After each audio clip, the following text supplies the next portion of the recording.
Bonsoir, je m'appelle Naya. Je suis la sœur jumelle de Vesta, qui a publié plusieurs livres, dont Sacrifice, une petite nouvelle qu'elle a dédiée à notre Père. Pardon, je voulais le résumer.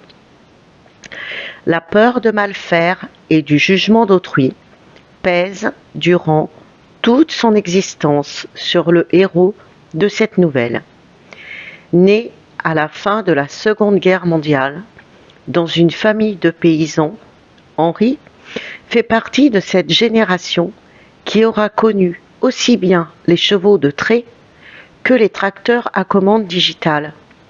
Un progrès exceptionnel qui, pourtant, ne se reflète en rien dans le parcours d'un homme dont les convictions sont autant de chaînes.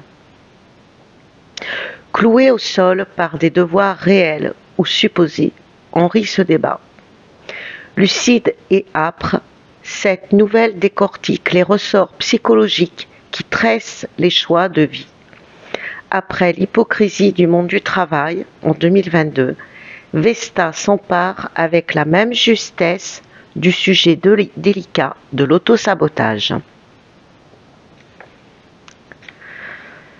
Je vous lis l'avant-propos. À travers ces quelques lignes, Vesta raconte l'histoire d'une vie gâchée par des peurs, des craintes de mal agir, de mal faire les choses. Nombre d'hommes et de femmes, tiraillés entre leurs désirs et leurs devoirs, se reconnaîtront dans ce récit.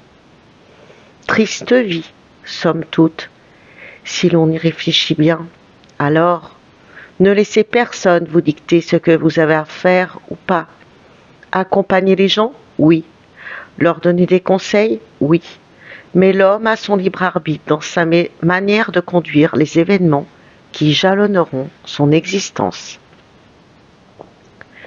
Chapitre 1. Un enfant de 1945. Henri naquit le 5 juillet 1945 dans un petit hameau de Charente-Maritime. À cette époque-là, on ne faisait pas dans la dentelle. Un peu d'eau chaude et quelques linges propres feraient bien l'affaire. Au sortir des entrailles de sa mère, il était entouré de cette dernière, de son père, de sa tante, la femme du frère de sa mère, et de son cousin de 9 ans son aîné, le fils de sa tante. Il grandit dans une maison de style saintongeaise, c'est-à-dire une vaste demeure à 2 étages, en pierre de taille. Les volets étaient blancs. Elle était implantée près de l'océan Atlantique. Et la toiture se caractérisait par 2 versants plats agrémentés de tuiles romaines. Devant la maison se trouvait une allée arborée de roses aux couleurs chatoyantes, aux dégradés de rouge et jaune. Un bananier trônait au milieu d'un chemin en ciment. Une tortue se traînait nonchalamment sur la promenade. Au bout de ce dernier, on pouvait remarquer un gros bassin rempli de poissons rouges. Au-delà du chemin se situait un potager enrichi d'un robinet d'eau servant à ôter grossièrement la terre accrochée aux légumes fraîchement ramassés. La demeure était assez grande. Elle était composée d'une cuisine équipée, d'une cheminée, épicentre de la chaleur diffusée à l'intérieur de l'ensemble de la maison. L'acquisition d'un poêle à bois sera réalisée en 1967 au retour du service militaire d'Henri. La salle de séjour était attenante à la cuisine. Non, faut que je fasse mieux que ça. Bonsoir à toutes et à tous. Mon nom est Naya, la sœur jumelle de Vesta. Vesta a écrit plusieurs livres, dont Sacrifice, une petite nouvelle qu'elle a dédiée à notre Père. Je vous lis le résumé. La peur de mal faire et du jugement d'autrui pèse durant toute son existence sur le héros de cette petite nouvelle. Né à la fin de la Seconde Guerre mondiale, dans une famille de paysans, Henri fait partie de cette génération qui aura connu aussi bien les chevaux de trait que les tracteurs à commande digitale. Un progrès exceptionnel qui pourtant ne se reflète en rien dans le parcours d'un homme dont les convictions sont autant de chaînes. Cloué au sol par des devoirs réels ou supposés, Henri se débat. Lucide et âpre, cette nouvelle décortique les ressorts psychologiques qui tressent les choix d'une vie. Après l'hypocrisie du monde du travail, en 2022, Vesta s'empare avec la même justesse du sujet délicat de l'auto-sabotage. Avant-propos. À travers ces quelques lignes, Vesta raconte l'histoire d'une vie gâchée par des peurs, des craintes de mal agir, de mal faire les choses. Nombre d'hommes et de femmes, tiraillés entre leurs désirs et leurs devoirs, se reconnaîtront dans ce récit. Triste vie, somme toute, si l'on y réfléchit bien. Alors, ne laissez personne vous dicter ce que vous avez à faire ou pas. Accompagner les gens, oui. Leur donner des conseils, oui. Mais l'homme a son libre arbitre dans sa manière de conduire les événements qui jalonneront son existence. Chapitre 1. Un enfant de 1945. Henri naquit le 5 juillet 1945 dans un petit hameau de Charente-Maritime. À cette époque-là, on ne faisait pas dans la dentelle. Un peu d'eau chaude et quelques linges propres feraient bien l'affaire. Au sortir des entrailles de sa mère, il était entouré de cette dernière, de son père, de sa tante, la femme du frère de sa mère, et de son cousin de 9 ans son aîné, le fils de sa tante. Il grandit dans une maison de style Saint-Angèse, c'est-à-dire une vaste demeure à 2 étages, en pierre de taille. Les volets étaient blancs. Elle était implantée près de l'océan Atlantique, et la toiture se caractérisait par ses 2 versants plats agrémentés de tuiles romaines. Devant la maison se trouvait une allée arborée de roses aux couleurs chatoyantes, aux dégradés de rouge et jaune. Un bananier trônait au milieu d'un chemin en ciment. Une tortue se traînait nonchalamment sur la promenade. Au bout de ce dernier, on pouvait remarquer un gros bassin empli de poissons rouges. Au-delà du chemin se situait un potager, enrichi d'un robinet d'eau servant à ôter grossièrement la terre accrochée aux légumes fraîchement ramassés. La demeure était assez grande. Elle était composée d'une cuisine équipée d'une cheminée, épicentre de la chaleur diffusée à l'intérieur de l'ensemble de la maison. L'acquisition d'un poêle à bois sera réalisée en 1967 au retour du service militaire d'Henri.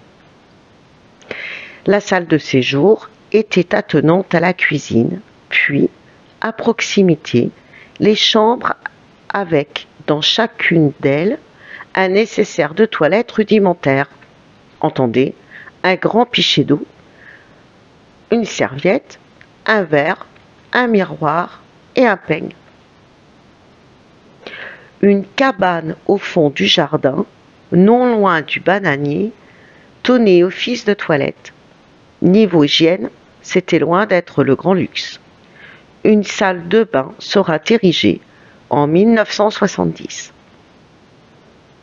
Il faisait froid la nuit.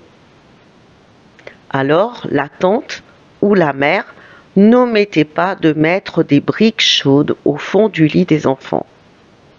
À ce propos, on n'oubliera pas de préciser que l'écurie était située non loin des chambres, ce qui prodiguait une chaleur certaine. Cette écurie précédé d'un auvent, donnait accès à l'arrière de la maison, composée d'une grande cour circulaire au milieu de laquelle siégeait un puits. Elle était entourée de diverses annexes de servitude, les unes abritant les cochons, les autres les tonneaux de vin, d'autres encore des animaux de basse-cour.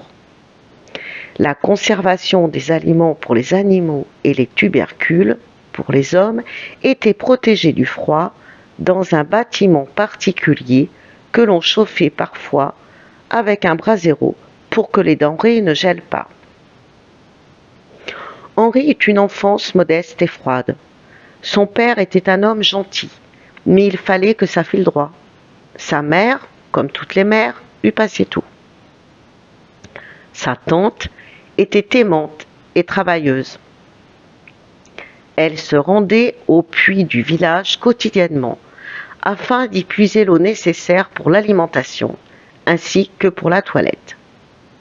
Chaque jour, c'était le même rituel. Henri était réveillé par son père à l'heure du chant du coq. On allumait la cheminée, puis on allait soigner les bêtes. Le travail achevé, on prenait le petit déjeuner à base d'œufs et de lard, aliment protéiné qui tenait bien au corps. Rassasiés, ils attelaient la charrue aux chevaux de trait et partaient dans les champs. Le père d'Henri disposait de quelques arpents de vignes et de terre.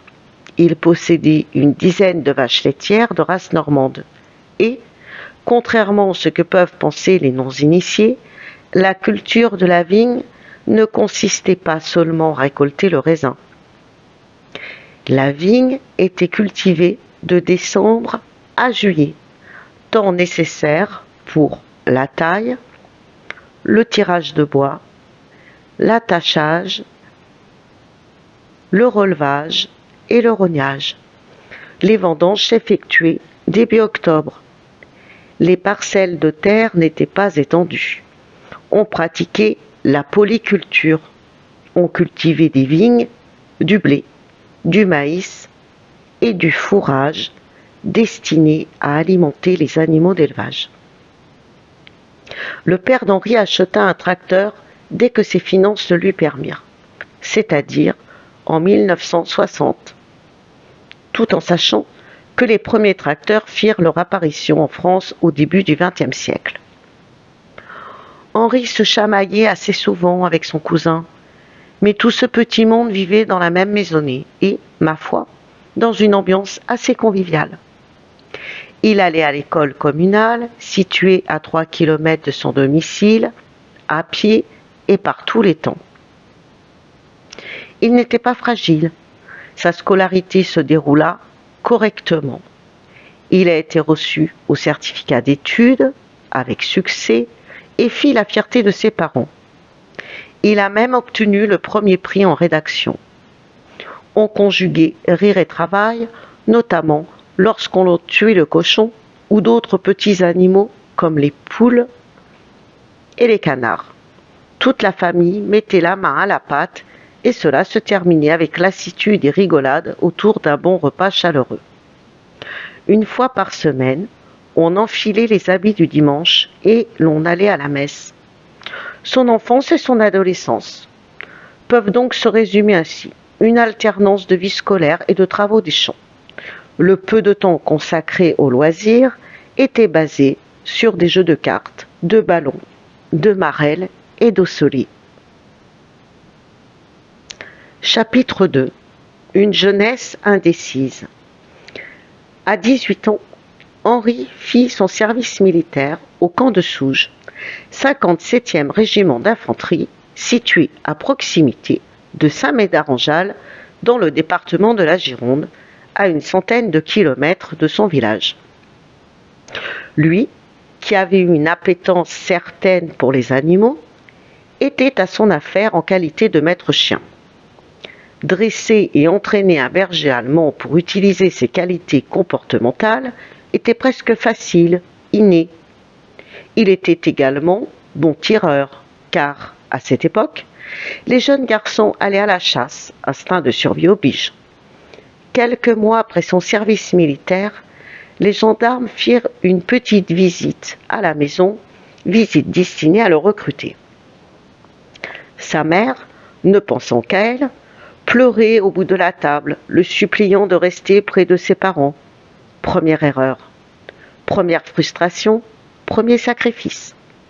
De quel droit peut-on décider de la vie de ses enfants? Aucun ne peut prétendre avoir le droit de posséder quelqu'un ou quelque chose. Il serait parti en OPEX, opération extérieure, aurait vu du pays et n'aurait pas évolué dans un petit monde étriqué. Chacun doit garder son libre arbitre et doit être autonome face à ses faits et gestes. Sa mère avait été égoïste. Pire, elle le privait d'une belle carrière et d'un destin hors norme. Car à cette époque, si l'on était sérieux, on avait la possibilité de monter en grade très rapidement, et c'est ce qu'il aurait fait. On peut qualifier sa vie de jeune adulte de travaux agricoles dans les champs, ponctués par de bons petits plats confectionnés par sa tante, comme la purée au four. On mangeait beaucoup de pommes de terre ou de gâteaux au millat, à la farine de maïs. En 1952, sa tante mit au monde Héloïse, qui deviendra la marraine de sa fille, Katia. Personne ne sut qui était le père. La mère d'Héloïse était une femme discrète, pudique, pieuse, sérieuse, courageuse et bienveillante. Sa fille était probablement le fruit d'une passion passagère et personne n'aurait pu lui en vouloir puisque son mari était décédé à l'âge de 21 ans au cours de la Première Guerre mondiale. Cette femme n'eut pas une vie heureuse, trimant au service de la mère d'Henri, qui la prenait un peu pour sa bonne. Héloïse était vive et intelligente. Elle était très jolie, avec des petites taches de rousseur dessinées sur ses pommettes et des cheveux à la couleur fascinante, blond vénitien. Sa naissance fit la jalousie de son demi-frère Fernand. Ce dernier quitta la maisonnée à l'âge de 16 ans, s'engagea dans l'armée et mena une vie heureuse. Il fit carrière et gagna en notoriété. Dommage qu'il faisait parfois preuve de mépris face au reste de la famille, poussé par ce sentiment de supériorité. Dommage, vraiment dommage. Henri, qui avait essuyé les premières frustrations de sa vie, ne voulait recevoir d'ordre de personne, et en particulier de ce cousin Germain qu'il jalousait un peu. Sa sensiblerie et surtout sa fragilité l'avaient empêché de sortir des griffes de sa mère. Les chamailleries étaient donc monnaie courante quand ils se voyaient. À l'âge de 21 ans, ses parents lui offrirent une automobile, une Peugeot 403, ce qui était tout à fait honorable dans les années 60. Il fit de nombreuses sorties, notamment en compagnie d'Héloïse. Ils s'entendaient bien.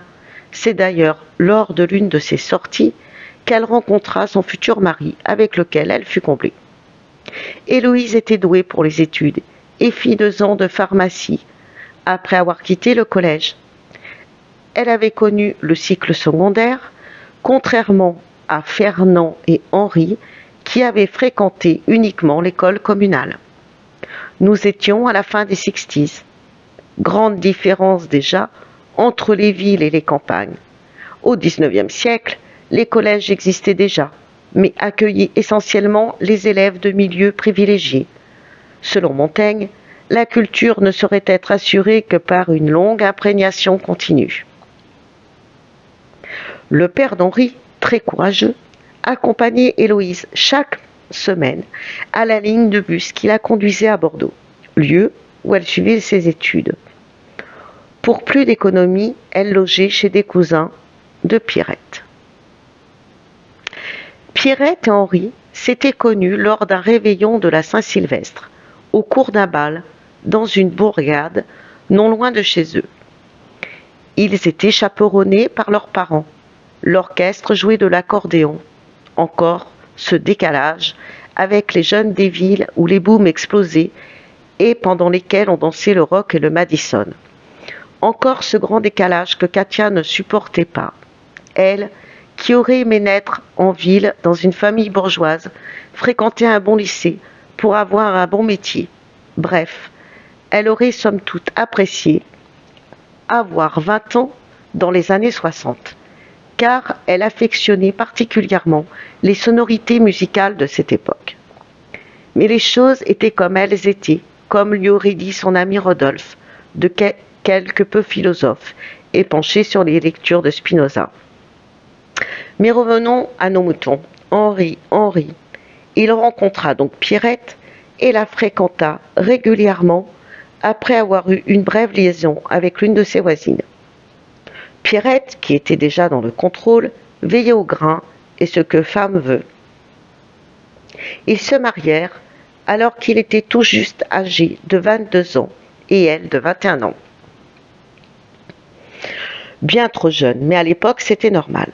Elle mit au monde Katia peu de temps après. Elle eut un fils, Elias, 8 ans après la naissance de Katia. Pierrette était domiciliée à une dizaine de kilomètres du lieu d'habitation d'Henri. Katia se souvient d'une enfance heureuse, avec des parents aimants et qui s'aimaient. Ils ne partaient jamais en vacances, mais recevaient régulièrement ou étaient souvent invités. Elle se rappelait ainsi les bonnes parties, avec la famille et les amis de ses parents, ce qui a manqué à Katia toute sa vie. C'est la raison pour laquelle, durant sa vie professionnelle, elle organisait des soirées pendant ses vacances, jusqu'à l'outrance. La propriété de Pierrette, qui était composée de quelques arpents de terre et de vignes, fut donc jumelée à celle d'Henri, qui était à peu près similaire. Ils s'installèrent dans l'ancienne maison des grands-parents maternels d'Henri. Maison qu'il rénova, puisqu'elle était constituée uniquement d'une cuisine, d'une chambre, d'une salle de bain et d'un garage. Et puis, en vue des enfants qu'ils auraient, il fallait l'agrandir. Il avait plusieurs cordes à son arc, et en particulier ce qui concernait les travaux manuels. Il aurait pu devenir tireur d'élite, maçon ou géomètre. Katia tenait cela de lui. Elle aussi avait su explorer divers domaines. Avec sa femme Pierrette, ils passèrent le plus clair de leur temps à acheter et à échanger des terres afin d'élargir l'exploitation. Tout un classeur était consacré aux actes passés devant le notaire, l'un des notables du coin. On le craignait, on le respectait, comme le médecin, le pharmacien ou le maire. Et oui, à la campagne, dans les années 70, on en était encore là. Toujours ce décalage entre les villes, et les campagnes que Katia exécrait. Il y avait donc deux France. La France d'en haut qui décidait et la France d'en bas qui exécutait. Ils achetèrent également la maison située à proximité de chez eux afin que les parents de Pierrette puissent y élire domicile. Tel était leur souhait. Et puis, pour garder les enfants, cela serait plus pratique. Bref, pour un peu, tout ce petit monde aurait vécu dans la même maison, puisque cela leur convenait. C'était, somme toute, une élégante demeure bourgeoise en pierre de taille et au toit en ardoise. Des escaliers menaient à la porte d'entrée qui s'ouvrait directement dans la cuisine. Sur la droite se situait la salle de séjour avec une belle cheminée qui était malheureusement inactive. Un petit couloir conduisait aux chambres. Au bas de petits escaliers se trouvait la salle de bain et les commodités. Un débarras et un garage achevaient la maison. Elle était toutefois dotée d'un grand sous-sol. On se servirait de ce dernier pour y faire des conserves. Mais tout était à refaire. Sous l'impulsion de Pierrette, son mari travailla dur pour donner à la maison son éclat d'autrefois. Quand Katia y repense, elle était heureuse auprès de sa grand-mère, douce et disponible, mais regretta que celle-ci vécût sa vie par procuration. La grand-mère de Katia, Rose, s'occupa beaucoup de ses petits-enfants, ainsi d'ailleurs que de ses arrière-petits-fils. Elle aidait également Pierrette dans les tâches ménagères.